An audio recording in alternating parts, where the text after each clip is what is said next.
Go, go, go. What a day, man, huh? Go. The best. Woo! The absolute best, Ty. The absolute best. Love it.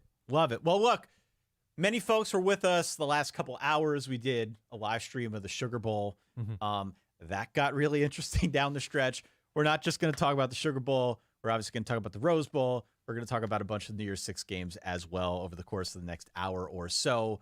Appreciate you being with us here. It's really late Eastern time, still late West Coast time. Wherever you are, thank you for bearing with us here. Let's recap the playoff. It was a great day in college football. We had a bunch of good games. Yes. And I'm excited to be here. I feel alive. I feel awake. Let's just get this out of the way, shall we? Let's do it. All right. So you know the drill. Many of you have watched our campfires throughout the course of the year. Let's count in. All right. Let's count in from 3, from 2.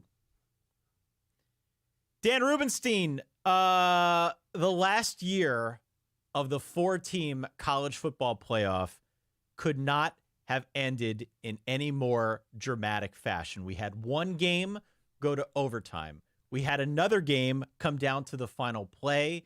As such, your college football playoff national championship game a week from today, or almost a week from today, will be Michigan against Washington. Over the next hour or so, we're going to detail how it came to that, why we are so breathless now as we recap everything that transpired on New Year's Day, and also talk a little bit more about what took place in the other New Year's Six college football bowl games. It is a pleasure to be with you, good sir. How goes it?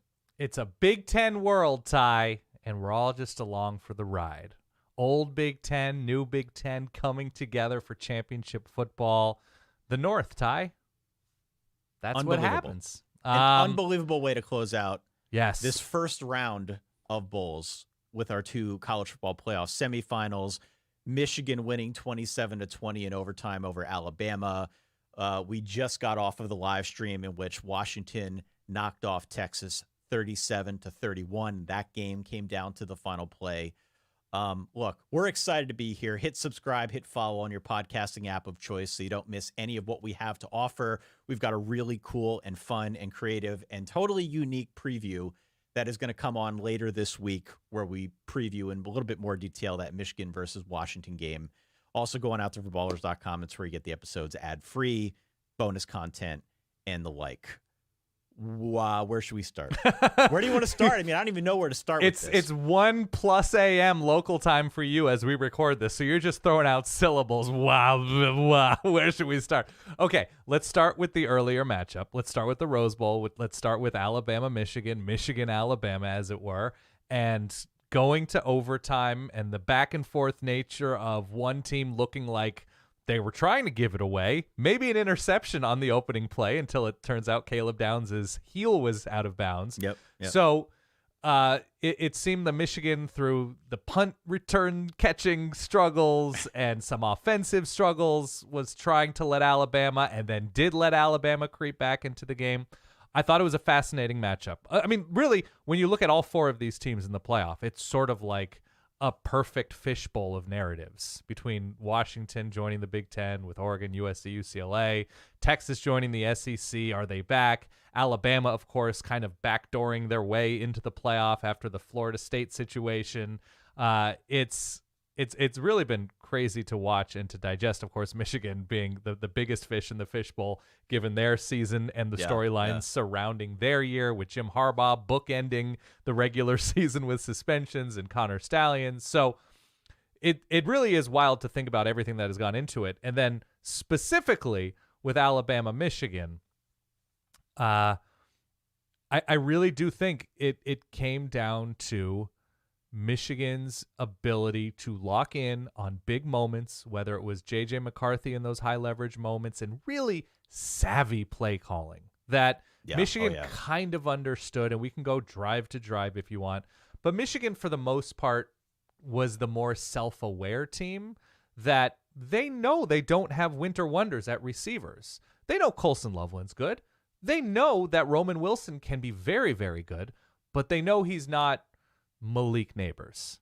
They know he's not take your pick of a Marvin Harrison Jr., that they sort of craft an offense knowing that they're going to get guys in space sometimes, but really they want to bruise on both sides of the ball and wear a team down on both sides of the ball. And so those little passes from J.J. McCarthy and those big moments turn into big passes. And when it came down to it at the end of the game, and we talked about this on the stream we did for Washington, Texas, that sometimes if your team gets to this point of the season and you have 4th and goal for everything, all of the Tostitos, that break glass in case of emergency play.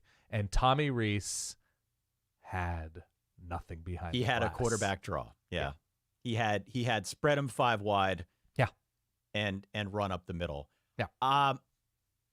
My overwhelming take from this game is that Michigan was clearly the better team. They were clearly the better team. I know it came down to overtime. I know it ended up being a close game in the end. Yeah. But there were very real moments in this game, specifically in the first half. If you watched this game at all, Michigan controlled the point of attack. Michigan had 5 sacks in the first half, and it just felt like they had Alabama's number. Alabama could not block them.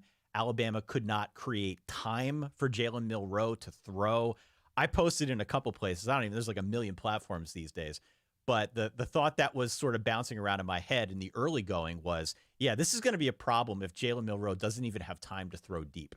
Because we knew that's what they wanted to do, right? We knew that their game plan consisted of 2 very real things. Bunch them up, because they've got a good, not great, good power rushing option. And then if that's working, that's when you try to stretch the field and go deep. And we saw at varying points throughout the first half, Alabama tried both of those things and neither really work. And that was why in the second half, they turned more to that quarterback run. That's when we saw Jalen Milroe get more on the run and do a little bit more with his legs. They ended up rushing him 21 times in this game, perhaps none more important than that final play in overtime, 4th down, trying to get into the end zone to tie the game up, spread everybody out after like what felt like 80 minutes worth of play stoppage and whatnot, multiple timeouts. They decided they're going to go 5 wide and then run him up the middle. It was bad play. Michigan was ready for it. Yeah. Their ability to control the point of attack, though, is something that is not just going to be a recurring theme that we talk about in this matchup in the Rose Bowl, but also something as we get a little bit deeper into previewing the actual national championship when they go up against Washington. That will be a very, very interesting chess match to watch. And for me, it's still the thing I think of when I think of this game. I mean, we both picked Alabama to win close. It wasn't like either of us thought this was a runaway train. We thought the matchup with Jalen Milroe, was going to be a new question for Michigan to answer. And it was, and you know what? They did a really good job answering it. That's why they won 27-20. So I give them a lot of credit. And I also think you're right on the money with, specifically with respect to just key play calling in big moments. I can't tell you how many times they did it. I don't have it in front of me, but it felt like anytime Michigan wanted to motion a guy, a Blake Corum or Donovan Edwards or somebody out of the backfield, to create space for somebody else, they were able to do so. They always were able to create a play design where somebody was open, and especially in some of the biggest moments of this game. So I give them a lot of credit. Obviously a battle-tested team for a variety of reasons, and to win in the Rose Bowl in this manner was damn impressive. So good on them. Good on Jim Harbaugh. Yeah, and it was interesting that Michigan, not interesting, it was impressive that Michigan was able to force Alabama to play their style. That Alabama this year has succeeded with Jalen Milroe being a dual threat with his legs, with his arm, and did take those shots, largely weren't there. Largely the Michigan secondary. If the Michigan front wasn't getting home, the secondary was making plays on the ball.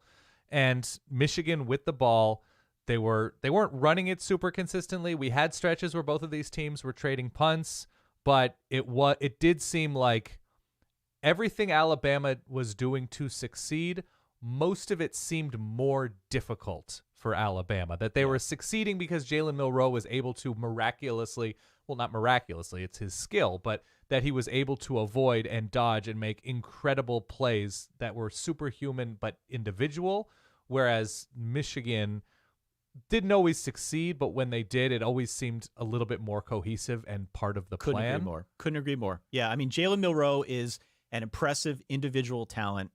He certainly has a lot of growing to do if he wants to be more of a fully formed like NFL quarterback. Right. He can run like the wind, and he's a big dude. He's got a lot going for him on the football field. Yeah. And there's, I think, a reason to be excited about what his future state looks like. But you're right. I mean, I come back to what I said at the top. It felt to me like almost Alabama was hanging on by a thread. Right. That Michigan was clearly the more fully formed product, the more solid team out there. And it was never more evident than over the course of 60 minutes watching as that game evolved. Now, I give credit to Alabama for fighting and getting that game to overtime in the manner that they did. But certainly Michigan and how they answered the call late with J.J. McCarthy, with the play calling. I mean, there's a reason they were the number one team in the country. There's a reason that they're moving on. It was because of their clutch moments in this game. And maybe we're just not smart enough to know why Jim Harbaugh was so successful in icing his own quarterback on his own 1 yard line, right? The reverse crystal ball. The reverse crystal ball. I don't know what that was. Somebody can explain it to me. The end of the game. Yep. Some folks have said I only read the box scores. Maybe I do. I don't know. I don't understand why that happened. Right. Perhaps somebody smarter than me can go out there and tell me on social media. But look, the way that they came from behind late when they had to, the way that J.J. McCarthy answered the bell, I was just really impressed by the Michigan team that we saw out there. And, their ability to dominate in the trenches for the majority of this game, to take Alabama out of rhythm. It'll be interesting. It'll be interesting to see how they play that style of football, or how they have to play that style of football against Washington, because it is obviously a different matchup, completely different skill set with Michael Penix than somebody like a Jalen Milroe. And for many of the same reasons why I think we maybe doubted Michigan coming into this game, we saw a matchup that made us wonder. That was also the same reason why I think we did pick Washington on the other side of this, if we want to pivot over to the Sugar Bowl. I don't know if you have any other thoughts on Michigan. I do want to get into the Michigan-Washington matchup a little bit later on in this, but I certainly don't want to sell the Rose Bowl short. It was a fantastic game. Well, we've sort of been flowery about some of the plays Michigan was able to make. Blake Corum, of course, with the game-winning run in overtime. It's a razor's edge, the Tommy Rees thing, right? If, for whatever reason, Alabama, which hasn't been great inside on their offensive line this year, though they did improve over the course of the year, if Tommy Rees did, in fact, see something that told him there would be a lane, weirdly enough, if we were able to spread out the Michigan defense, that there was going to be a lane for Jalen Milroe. And if the belief is the single best thing we have going for us on this Alabama offense is Jalen Milroe's legs and his ability to improvise athletically, then it's defensible. At the same time, it shows such a lack of trust in Jalen Milroe in that moment to not execute a more profound play. Not profound in terms of like super complicated, but whether it's rolling him out, whether it's, clearing out a safety here and this guy should be in rhythm in this moment, this is the read, and just saying, run it straight forward. And he ran it into a pile of humans. A wall. He ran it into a wall, as you just said. And so that to me is, if you're an Alabama fan, it's borderline unforgivable in that moment that happens. On the other side, it actually is even more unforgivable. Alabama was in position to win this game. They were. Michigan didn't run the ball better than Alabama did. Alabama, Jason McClellan, were very good on the ground. The lanes were there. The playmaking was there. Jalen Milroe made plays with his legs. There was a reason that, I don't know how, was it a 51, 52-yard field goal that Will Reichard kicked to go up 7? Alabama was in a position to win this game with 4 minutes left. Let's not go over the top pretending that Michigan controlled this game.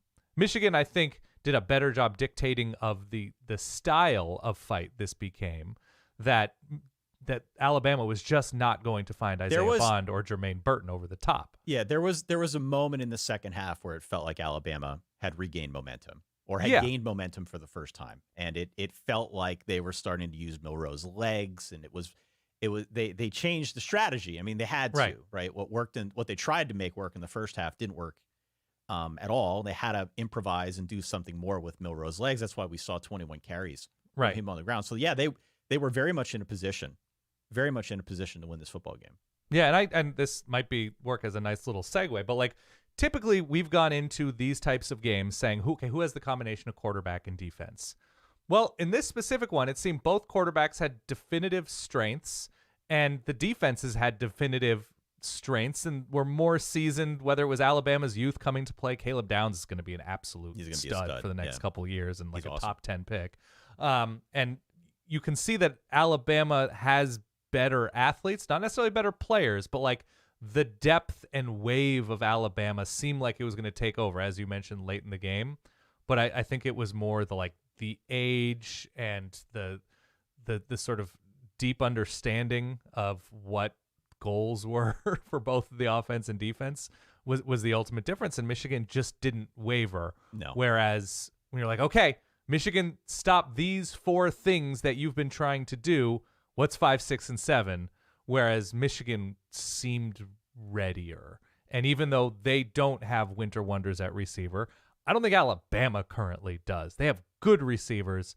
I don't think they have game-changing receivers. So it didn't really matter that Michigan didn't, and maybe it won't against Washington. But no, there was something that just Michigan just seemed like they had more gamers. Yeah, I mean, and my final point, and then we'll talk about the Sugar Bowl. Yeah. It was nice to see what veteran leadership does in a moment like this. Yeah. Alabama as a team has been there before. A lot of these guys haven't. Michigan has a lot of veteran leadership on this team. And I think the culture there, I mean, look, we can make jokes about it given the circumstances, but they've been through a lot this year. Nobody can deny that. And that bond has obviously forged in a really tight way. And now they're going to be playing for the national championship. But one member of the broadcasting duo picked them to go to the national championship. And subsequently picked against them the very first opportunity he had in a playoff game. It was only 27-24. I wasn't saying it's going to be a runaway train. Sure. Yeah. So I'm playing both sides of this coin. Tied in regulation. Yeah.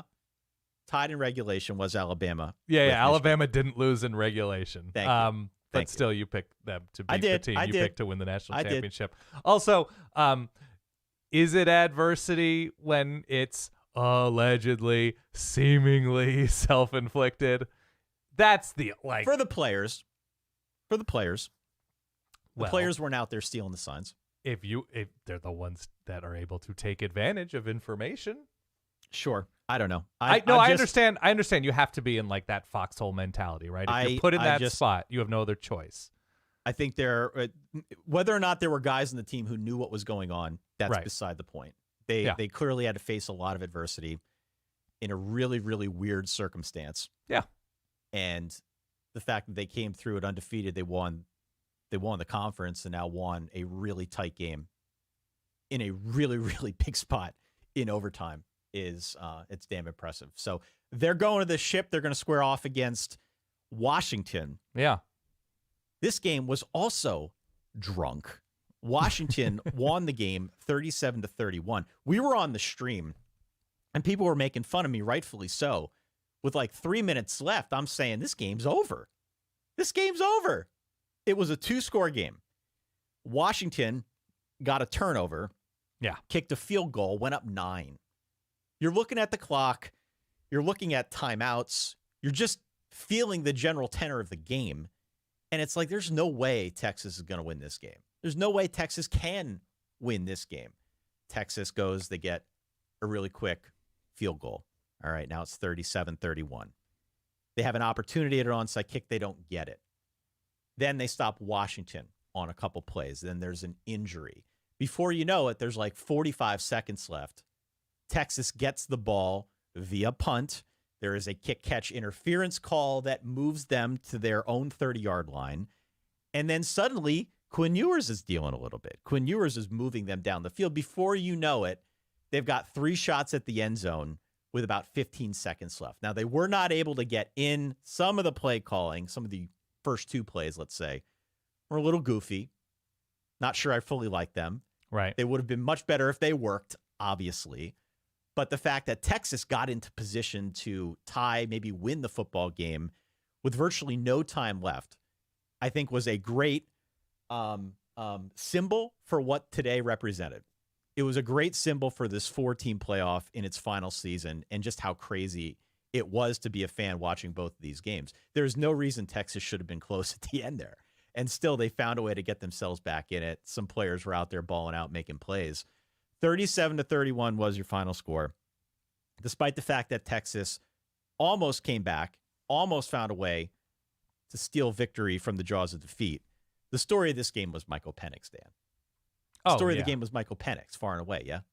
Oh, absolutely, right? That our friend Bill Connolly likes to point out that like the single closest metric that acts as a predictor is who wins the explosive play battle. And that's both generating and stopping, having your defense stop explosive plays. Michael Penix is a one-man explosive play waiting to happen. And for the record, the Washington defense, especially lately, has done a tremendous job at stopping those explosive plays, especially when you look at some of what Texas has been able to accomplish lately, especially through the air, because Texas accomplished a good amount on the ground. It wasn't 45-yard run, 53-yard run, whereas it was 45, 77, whatever it was for Washington through the air. Texas ran well. Texas got in its own way far more often than a championship team does or should. Whether it was the early penalties, I don't know what the final, I know they were in double digits, right? Penalty-wise? 10 penalties, 66 yards. There was the yardage there. They have the 2 fumbles. Both running backs, I think, are over 6-7 yards a carry. Jaden Blue and Cedric Baxter. It's a matter of Washington doing a good job getting after Quinn Ewers. It's Washington doing a good job, obviously, closing the game, breaking up a pass in the end zone to A.D. Mitchell for a potential win. It's what are you supposed to do about Michael Penix? What are you supposed to do about Michael Penix when you're not able to get to him for the majority of the game, when you are not sending extra guys, when you are not getting him off of his spot, and even when you do have Byron Murphy destroying dudes up the middle getting after Michael Penix, he's quick. He sidesteps. He completes passes after you are in his face 18 yards up the middle to Rome Odunze. And so what we talked about this during the stream. What do you do about Michael Penix if you're Texas? If your defense is littered with all-conference, all-American, all 5-star, 4-star caliber athletes, you pray for an overthrow. You pray for an overthrow because it is tough to get to him with just 4 dudes when Washington has a very, very strong offensive line in front of him. Washington wasn't terribly successful running the ball. Dylan Johnson goes down in the second half, but Michael Penix is a problem. Michael Penix with those receivers, when he's able to throw those 50-50 balls, when he's able to hit those back shoulder guys, when he's able to hit dudes 50 yards down the field and hitting thimbles through the air, wild. There's nothing you can do. And so Texas has a good quarterback. Texas doesn't have a championship quarterback. And those are the differences in these types of moments. It's a Texas crowd. It's a Texas moment. It seems like it's a Texas coronation. Washington just has too many guys stepping up. And, you know, you can pick on the Washington defense and some of the issues they had this year, whether it was against USC or Oregon, whoever. They got stronger over the course of the year. They got healthier over the course of the year. And Texas has been an inconsistent team, just like Washington has been. But you're going to take the quarterback. And Texas still is in that position to win the game. No. But if you're going to say, give me Michael Penix's 10 best throws versus Quinn Ewers' 10 best throws, then it becomes a little bit easier to understand why this game unfolded, why it did. I mean, how many instances were there in this game? We talked about this in the preview. Yeah. This was the difference between Michael Penix and, to be honest, every other quarterback in the playoff. Yeah. Michael Penix throws guys open in a way that very few in college football did this season. Yeah. He's just that good. And he's got a receiving core that is equally as good. An NFL caliber receiving core that is in the right spots, that is physically, equipped with the tools to make some of these incredible acrobatic catches, to get space, to get open. There was a play at the end. Michael Penix underthrew it. It was a very wise interference foul by, I forget which Texas defender it was, but Rome Odunze had like 5 yards on what would have been a game-icing touchdown late in this game, and Penix just underthrew him a little bit. I mean, these guys, their ability to get open And like you said, Penix's ability to move around in the pocket, despite the fact that Texas didn't blitz him a whole lot. Texas tries to get pressure with its front four. They had exactly 0 quarterback hurries and 0 sacks in this game. They got minimal pressure on him. He was able to pick his spots. He creates time for himself. They flushed him and forced him to throw it away. They affected him and the passing game. They affected him for sure. But his ability to move and still be comfortable and still find those guys that are open down the field is what makes him different and what makes him special. I don't know how many moments there were in this game where you or I audibly yelped because of a pass that he put on the money, in stride, a guy streaking down the field over the middle, throwing it 3/4 with zip across into the end zone for a touchdown. Ryan Watts looking up along the sideline as Rome Odunze is already catching it behind him. Yeah. I mean, there were all sorts of moments like this, and it was apparent, I thought, to both of us. Now, obviously, again, this game ended up tightening up down the stretch in a really cool and fun and dramatic way, I guess, if you're, not rooting for Washington or Texas, just as a neutral observer.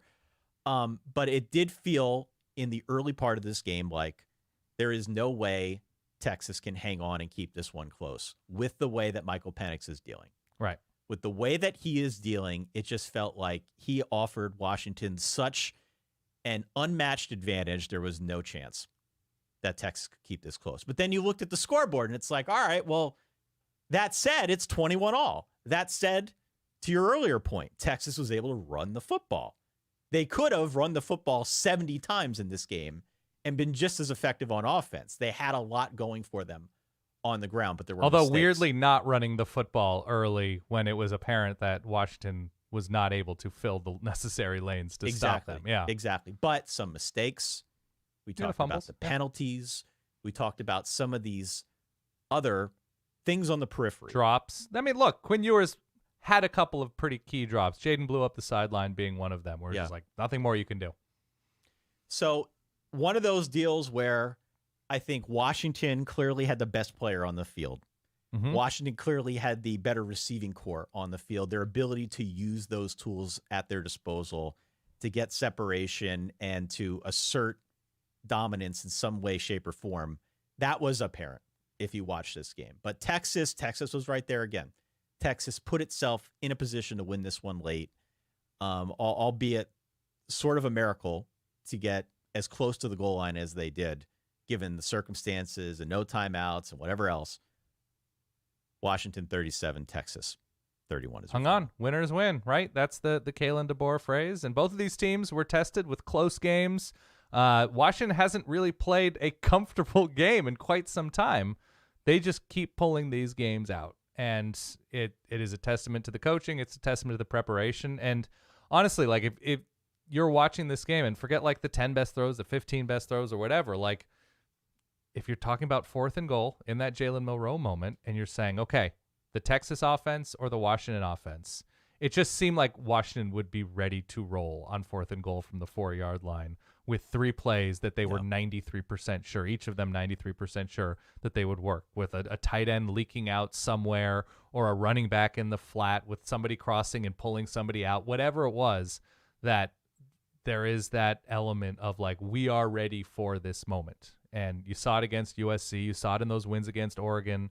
You saw it against, Wazoo on that 4th down where they call the end around to Rome Odunze. They're just like, we have something we're pretty sure, we're pretty positive is built for this specific moment. And just good football to watch. It's not the most fun thing for me as somebody interested in Oregon winning a bunch of games, but like, how do you not tip your cap at a certain point? Like, I picked against Washington twice when Oregon played them. And when we previewed this game, which is like, it's not fun to pick against this team when you can see what Michael Penix and these receivers can do. And so I'm going to try being on this side of history this week against Texas. Yeah. So, I mean, look, one of the, I think, main reasons that people would pick Texas. Yeah. We've talked about why we think Texas is a solid team, why we thought they were a complete product in some sense. Right. The Washington defense. The Washington defense statistically was the worst unit on any field. In the playoff. In the playoff. Yeah. Right. Came up big in some moments this season. But statistically, over the course of the year, that was actually the worst of, all 8 of the units in the playoffs. 8 pass breakups. 8 pass breakups compared to Texas's 1. Yeah. On some level, that speaks to the quality of the secondary. Some level, that speaks to the quality of Michael Penix, right? I mean, you could slice and dice that a million different ways, but a really impressive win here for Washington. They hang on now going into this national championship game. They played in Houston at the NERG, January the 8th. I looked at the early line. It's 4.5 in favor of Michigan. Okay. This game presents a whole bunch of interesting matchups that we're going to dive much more into over the course of the next week. I think our plan right now is to drop our official preview some point later in the week, maybe Friday. Yep. Or so. We've got a little concept we're cooking up here. More to come on that front. But interesting matchups. Interesting matchups again. I think we're going to talk about a lot of the same stuff that we did with Michigan against Alabama. Different teams, but again, what happens if Michigan's able to control the point of attack in the same manner that they did against Alabama? That is a very, very interesting chess match with the Michigan front, specifically against that Washington front, which I think is really going to decide this football game. Obviously, Michael Penix, right? Michael Penix in another big game scenario. J.J. McCarthy, who, to a large degree, surprisingly so, has been overshadowed by a lot of what has gone on in the Michigan world so far this season. Terrific quarterback in his own right. We've talked through in a this touchdown pass today. Through a touchdown. That's not something we've seen lately. No, I mean we've talked about J.J. McCarthy and how they've used him as of late. J.J. McCarthy had a really big moment late in this game. How does he perform against a secondary that's obviously pretty good? Showed that it's pretty good against a good passing offense in the Texas Longhorns. So we're going to get into that much, much more, I promise you, throughout the course of the week. But place your bets now. We've got a 4.5-point line in favor of the Michigan Wolverines. My preseason national championship pick, just throwing that out there one more time. Make sure everybody knows that. A classic Big Ten team taking on a new Big Ten team in what was Big 12 country, but now appears to be SEC country. The energy emanating off of 2 of the absolute capitals of this sport, Seattle and just outside of Detroit. There you go. Yeah. Make sure you hit subscribe or follow. Please. On the podcast. We do this thing called Dude Alerts. Some players are good. Some are great. And some are just dudes. Welcome to Dude Alert, presented by Pristine Auction. All right. I know we've done this thing before where we kind of retire dudes so that they can no longer be given this. It's just their dudiness is self-evident. Yeah. Their dudiness is self-evident. But we would be fools if we didn't give one of these to Michael Penix. Sure. We'd be fool. We have to give it to Michael Penix. 430 yards passing, pretty much threw Washington into the national championship, not just in this game, really throughout the course of the year. Michael Penix obviously is one of the dudes. Who else do we got? Typically, we give out 3, right? I have Texas tight end Malik Agbo, who's built like an old Oldsmobile. One catch for huge. 6 yards. Yeah. We were on the stream. Yeah. And we were watching the game, doing a watch along. We can't broadcast the actual thing. We'll get in trouble for that. So far as you know. So far as I know. Yeah. This is like a refrigerator coming into the game. He is a converted lineman. He is 6'4", 294. Like a stackable washer dryer in motion. Just unbelievable. Yeah. Caught a pass in this One catch, game. 6 yards. Yep. Okay. Absolute dude. You're a lot. He's an absolute unit. I don't know about a dude. Yeah. Who else do we got? From the playoff specifically? Yeah. I thought Braylon Trice was all over the place for Washington. Quinn Ewers looked sort of harried a lot of the game, and Braylon Trice was making plays all over. Michigan, I don't know, the defense, the linebacking core in general. Whether it was Barrett, whether it was Junior Colson. I think Junior Colson led the team in tackles. I would give it collectively to the Michigan defensive. You can say the defensive front, but probably like Josiah Stewart, he was all over the place. He was the one making plays. I don't know. They completely overwhelmed the Alabama offensive line. I think we're kind of on a similar wavelength because, like when they call a false start on the entire offense. Yes. Or when they call offsides. Just kind of everybody. Yeah. Yeah, just number 72, number 42, I feel like the Michigan front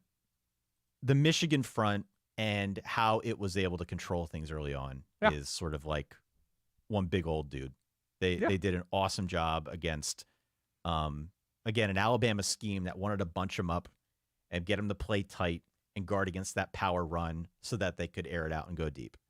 And for a good chunk of that game, Alabama couldn't really do either with much consistency. We saw early in that game Jalen Milroe taking some shots deep. It just felt like he was kind of throwing it. Like, F it, I'm going deep here regardless of what's going to happen.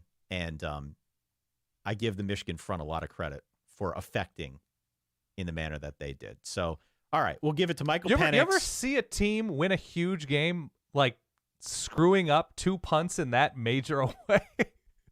There were certainly some moments of sloppiness in this game that they're going to have to get cleared up before the Washington game because, it's one thing to give Alabama extra possessions or something. I mean, it didn't really come to that in this game, right? I mean, they were fortunate, and it wasn't anything that came back to bite them too badly. Certainly against a team like a Washington, though, with their potency on offense, it does ask a different question. If you're giving them more bites at the apple, right? Is that something that's going to be a problem? I mean, conventional wisdom after what we saw today would be yes. Yeah. But by and large, Michigan was able to just sort of weather that storm, despite the fact that there was some weird special teams sloppiness. At the beginning of the game, when J.J. McCarthy throws a completely indefensible interception, it was between 2 receivers to a very athletic, very good Caleb Downs, whose heel was still out of bounds as he was trying to make his way back in bounds. He didn't reestablish himself. When you saw that live, and maybe this was just me, I thought to myself, here we go. First throw, intercepted. You're like, here we go. Here's Alabama, right? They're going to get a short field, turn an immediate turnover into points, absolutely steal a possession, and this is going to totally change the complexion of this game. And honestly, that his heel was, and it was the correct call, out of bounds, and Michigan got the ball back, even though I don't think they did anything with that drive. Not giving the ball to Alabama immediately like that changed the complexion of the game. And, those little moments that it wasn't a bailout, it was just a fortunate detail. And I think Michigan, even with the muff punt that they lost and even with the muff punt that they were able to maintain possession of on their own 1-yard line, it was putting yourself in position to take advantage of fortunate details. And so, they were both wild experiences. And experiences. When was the last time we had, and maybe this was last year, I don't even remember. I can't remember what I was eating 4 hours ago. But it just feels great to have these 2 bowl games, 2 playoff semis, work out well. Both of these teams throwing haymakers in their own ways, whether it's on defense or offense, coming away with 2 tight endings at the end. You don't know what's going to happen. It's cool to have all your stunt bowls while you're eating mascots on December 27th, but this is way more fun. Oh, this is great. So, all right. Our dudes are Michael Penix Jr., Braylon Trice, and the entire Michigan front. Correct. Pristine Auction sponsors this wonderful segment. It's the ultimate destination for signed sports memorabilia. So go on out there. You can get signed gear from dudes that play for your favorite teams. Go out there, Google their names, Google their teams, all sorts of awesome stuff. I'm waiting on my gear that's going to come and be in our backdrop before long. Bids start at $1. Head on out to pristineauction.com. Use code SOLID for $10 off your very first win. You mentioned the gimmick bowls. You mentioned the other bowls. We're not going to do the Pop-Tarts thing yet on today's episode. We will come back to the Pop-Tarts thing, I promise you. We did want to talk briefly, though, about the other New Year's 6 bowl games. There are 4 other games to go through. There was Georgia winning by 60 over Florida State, 63-3. Yeah. There was Ole Miss winning 38-25 over Penn State in the Peach Bowl.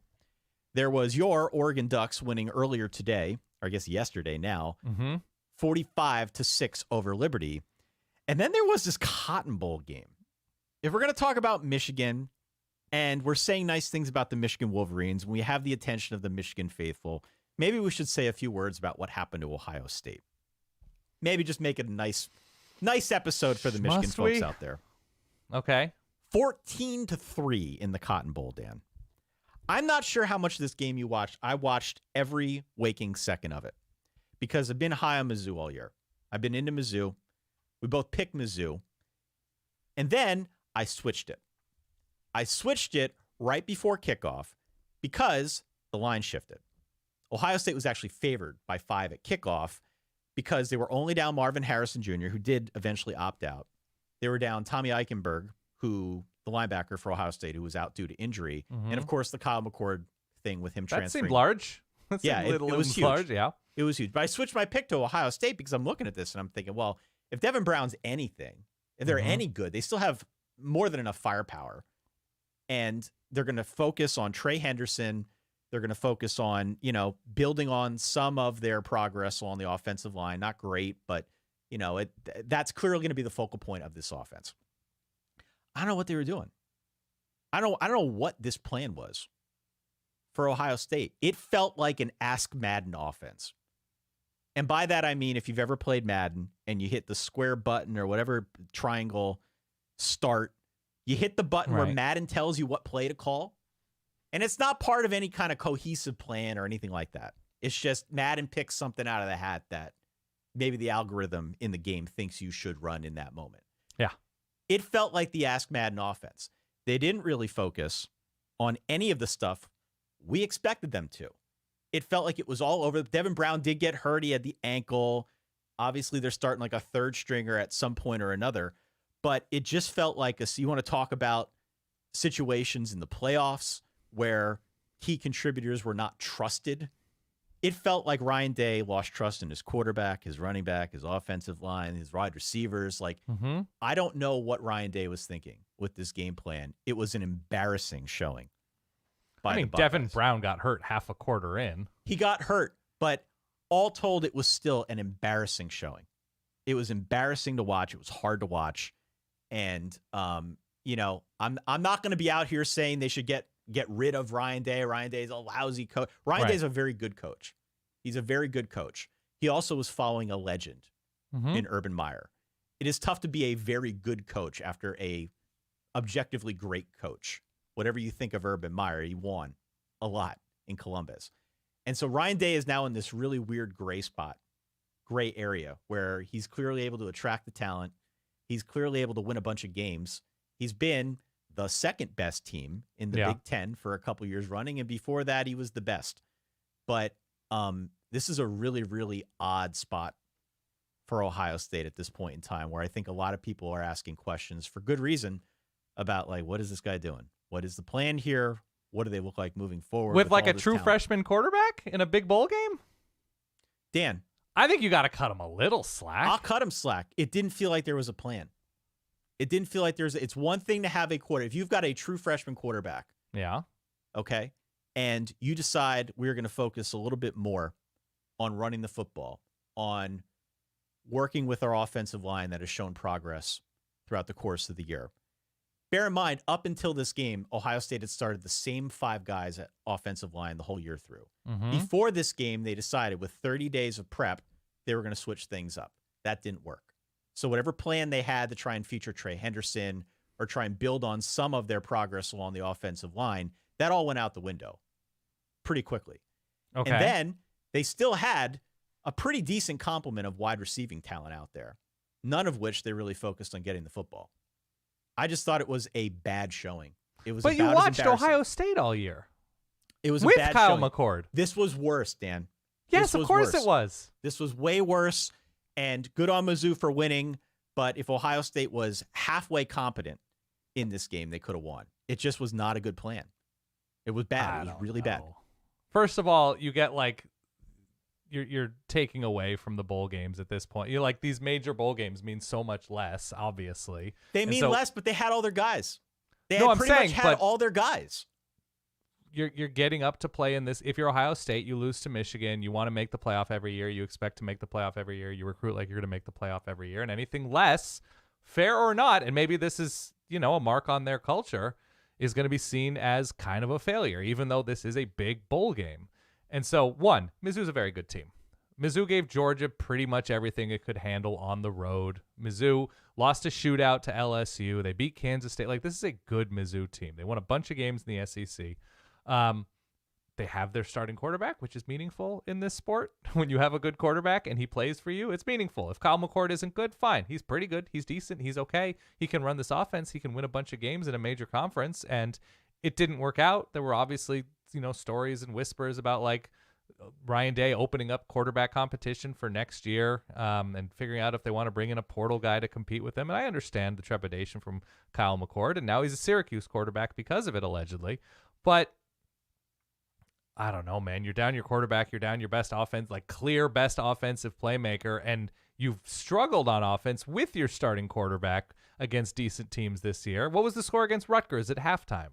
Right. Like, this isn't, and I'm not saying anything you don't know or haven't said on the show, but like, this isn't what we're used to seeing, and maybe that is on Ryan Day, but like against Mizzou specifically, like, yes, Ohio State is not where they were these past couple years with CJ Stroud, but like, why was it going to be something more interesting with Devin Brown and Lincoln Kienholz? Well, I just, I mean, if you're an Ohio State fan and you have been following what's going on in the portal, now that Kyle McCord is gone, you were eager to see what Devin Brown brought to this game. Now he got hurt, and so it's an incomplete. I didn't think he looked great even before that. Certainly, Lincoln Kienholz, I mean, he's young as well.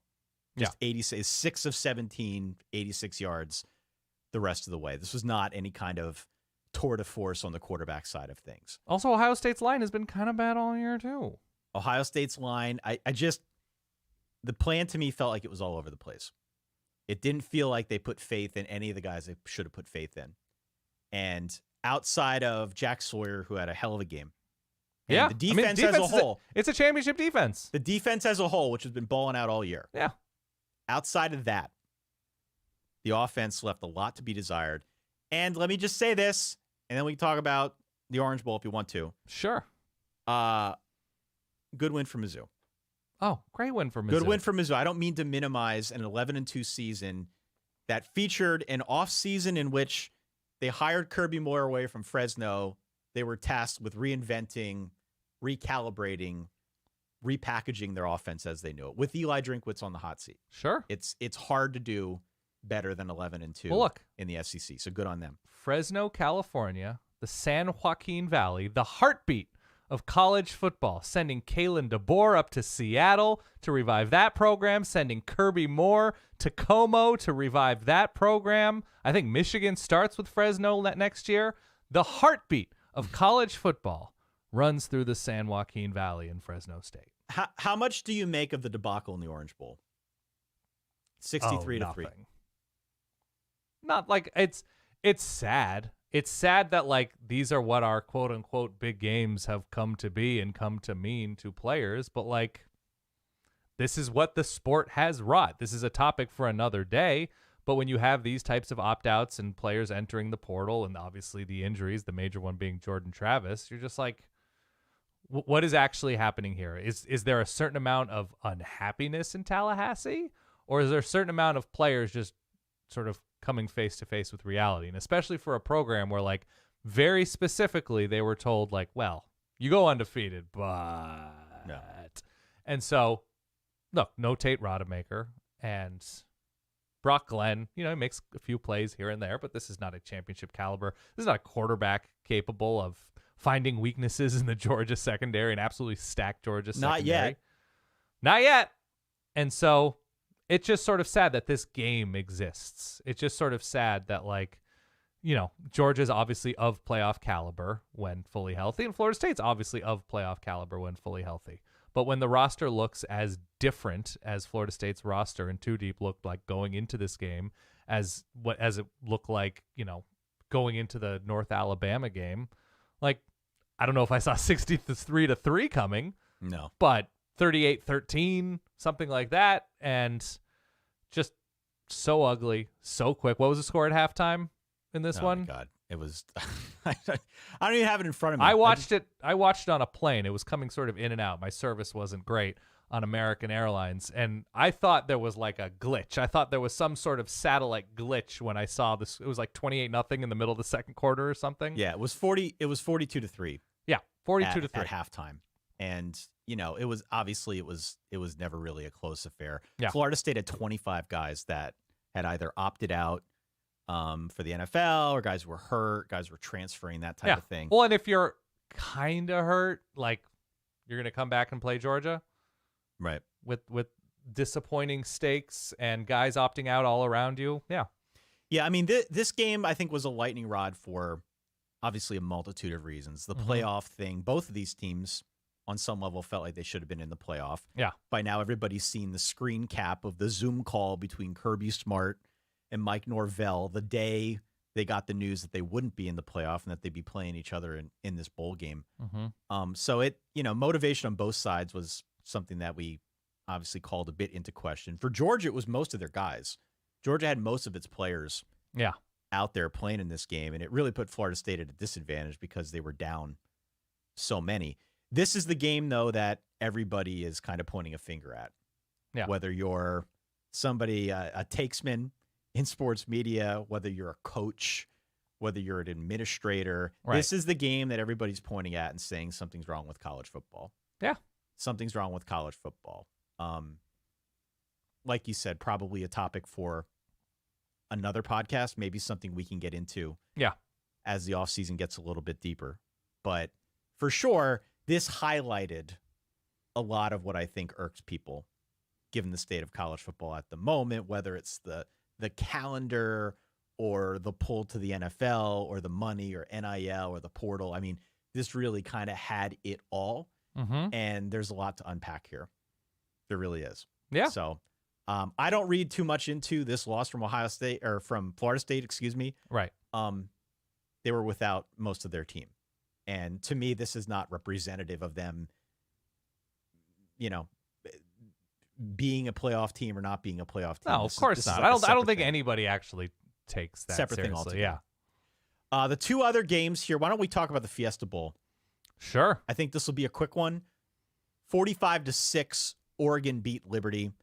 Liberty drew first blood. They scored a touchdown. I messaged you like, "Hey, Dan, what's going on?" Like Liberty looked like they had a little bit of fight. And then after the first quarter, it was 6-3, something in favor like that. of Liberty. Yeah, that sounds right. Yep. Oregon then scored touchdowns on its next 6 drives, and Liberty did not score the rest of the way. Yeah. No, I said this on the stream we did. RG3, who does a great job because he is very entertaining, and whether you think he's out of his mind or not, I enjoy the entertainment. Liberty had a 4th and 2 on the 47, and RG3 made a point of saying, look, the analytics say you got to go for it here, right?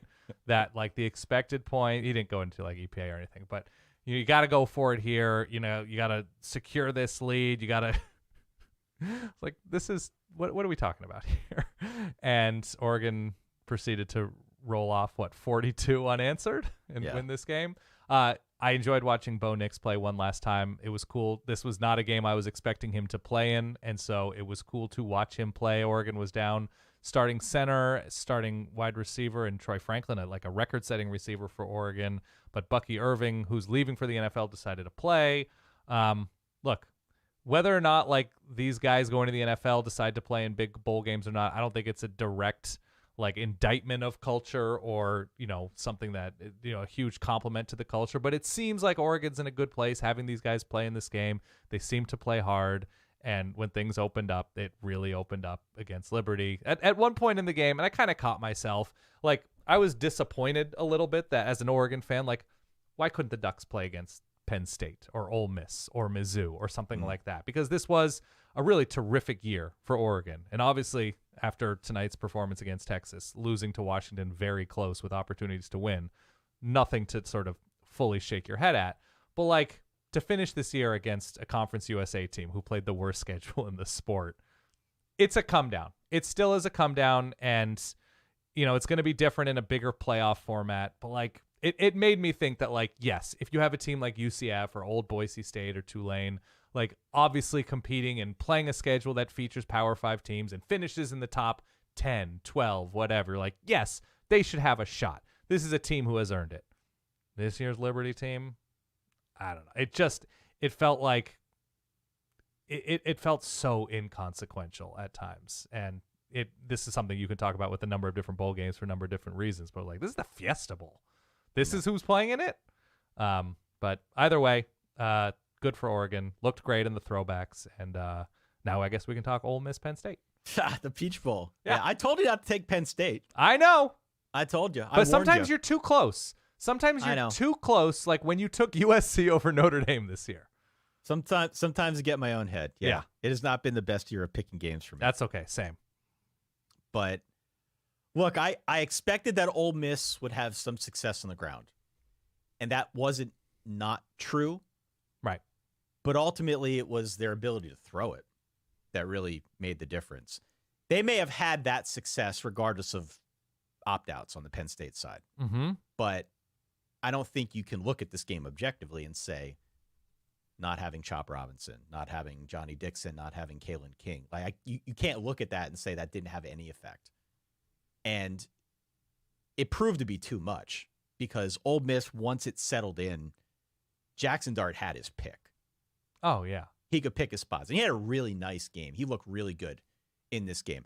I don't want to talk so much about the phone call I had with Mama H asking about the Jackson Dart Anakin Skywalker connection. That was confusing for all of us. Okay. Don't make me relive that memory. But Jackson Dart had a good game. 379, 3 touchdowns. Penn State didn't offer much resistance. And that was really their only shot coming into this game. They had to play sound defense against a good offense. We talked about that, right? Ole Miss against Georgia scored 17 points. If Penn State played that level of defense, okay, maybe we're talking about a different outcome here. But as such, they couldn't really stop the pass. And they weren't doing great against the run either. Maybe a little bit better than expected. Penn State just does not have the offense. They don't have the offense to compete with a team like an Ole Miss. Who are they missing in this game, Penn State? Well, outside of Chop Robinson and Johnny Dixon, Kalen King. Yeah. On the defensive side of the ball, Olufashanu. Yeah, starting left tackle. Yeah. Starting left tackle. And that I think had something of an impact in this game as well. They were down a couple guys. But look, it was more of the same on the Penn State side. It wasn't so much an opt-out story, at least not on the offense. It was more of the same. Penn State did not complete a pass to a wide receiver until the fourth quarter. And so you wonder, well, why did they notice that? Why did they get rid of Mike Yurcich? That's why. Among other things, they have not found a way to utilize what many have championed as like the greatest quarterback recruit they've gotten in modern memory. Yeah. Since at least Christian Hackenberg, right? Drew Aller did not look good this year. Did not look good at all this year. They did not know how to utilize their guys out wide. If not for Tyler Warren and Theo John, like some of their tight ends who are very good, they would not have had much of any downfield threat in the passing game. So this is an offense. New guy is going to be in there from Kansas running things now. Needs a serious reboot in time for the 24 season. Otherwise, it's going to be more of the same. And so this has been the story for Penn State the whole year. It wasn't really anything new. It was just against another good team. We haven't seen Penn State against that many good teams this season. Their best win all year. I was going to say, what are you supposed to do to prepare? Like, what do you go back to? Like, how did we handle this quarterback when you play against Big Ten, the 2023 roster of Big Ten quarterbacks? You know, and that's why at some point in the future we'll talk about like, you know, Maryland. Maryland was without Talia. He didn't play in the bowl game. They won anyway over Auburn in 18-point resounding fashion, which was a nice win for them. But that was why I think when we talked about bowl season with respect to some of these Big Ten East teams, the common ground and the focal point for many of our discussions was Talia Tungavailoa, because he was sort of unique relative to the others in the conference, certainly that side of the conference. And so I don't know if you compare how they did in that scenario. It certainly was not, West Virginia was not the same as Ole Miss if you're looking for points of comparison. It was just another good team with a good enough defense that I looked at and I said to you, and I was right, I don't know how they're going to score points in these guys. I don't know how they're going to do it. And they did. Look, who are the... Yeah, and Ole Miss's defense was pretty good, and it's just the speed on the field for Ole Miss on both sides of the ball. Like, look, Penn State and look, they had the opt-outs on both sides, but they didn't face a quarterback throwing the ball downfield consistently to dangerous athletic targets. And they didn't, and it did hurt that they didn't have their guys, but that to me was almost secondary. Yeah, because that made it worse. I'm not sure that they would have been a brick wall in either case. No, I don't. Especially think so. with their offense leaving them with the short side of the stick. By the way, so Ole Miss now is super interesting because they return a bunch, most notably Jackson Dart, and they are getting after it in the portal. Yeah, man. They are looking at the distance between themselves and Alabama and Georgia and saying, okay, we have these 3 or 4 obvious holes. What's it going to take? Walter Nolan, right? What's it going to take? Whoever. And they're looking at that gap and saying, we're winning 10, 11 games with the bowl game every year now, or we're a threat to do so. What is it going to take? What is the position that's going to be the difference maker? What is the win that we can't quite grasp, and what is it going to take to get there? They believe, obviously, in Jackson Dart. He believes in Ole Miss. That gap is going to be fascinating next year because all the chips in the middle now for 2024 Ole Miss. All right, Dan. Well, there you go. Congratulations to Michigan. Yep. Congratulations to Washington. You've got one big game to play. About a week from now, we will drop our preview a little bit later on, talking all things Michigan, all things Washington later on this week, probably Friday. We are not going to Houston. Yeah. I should add. Bit of a schedule change last second. You will understand why a little bit later in the week when we drop this preview. So apologies to anybody out there who is looking forward to the meetup. We'll do our best to do that at some point soon, but we think you'll appreciate the content. But if anybody has any brewery recommendations for Brisbane, yeah, let us know. Let us know. Meet up at Brisbane. Yeah. .com. And congratulations to everybody who's been playing the Winter Wonders bowl pool. We've got over, close to 1,900 people that are in the bowl pool.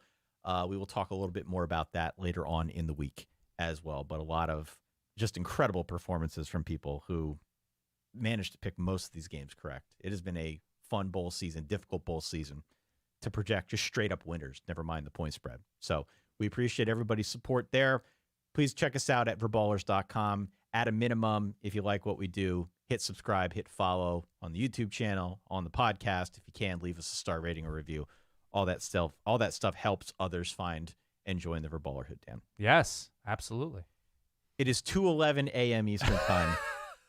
I feel weirdly okay at 1:11 a.m. Central. I only do because I am shaking from drinking like 4 cups of coffee. Yeah, that was a weird decision from you. And I say that as somebody who showered and videotaped it and broadcast it in the middle of our text. Just the upper torso. It was upper torso, but I took a nice cold shower to give myself some energy. Give me that dopamine. For that guy over there, my good friend, Dan Rubenstein. For myself, Ty Hildenbrand, thanks again for downloading, for listening, for supporting what we do. We will talk to you all a little bit later on this week. In the meantime, stay solid. Peace.